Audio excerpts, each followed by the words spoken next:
Hi everyone, welcome back to our channel. So in this video, I'm going to demonstrate on how to create multiple YouTube channels using a single Gmail account. Go to youtube.com and ensure that you're logged in with a specific Google account that you intend to. Then after, click on your profile picture icon in the top right corner of the screen.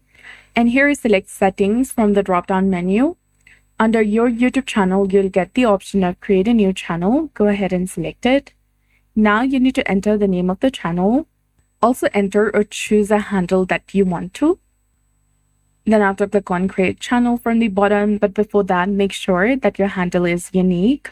You can also select a picture from this tab if you want to, and then select create channel option. Wait for a few seconds for it to load. Now refresh your channel.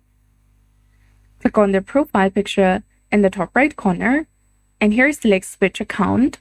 And you'll get your new channel that you just created. And now you can start watching videos or search for one. So that's it. I hope you found this video helpful. If you did, please like, share, and subscribe. Thanks for watching. We'll see you again in the next one.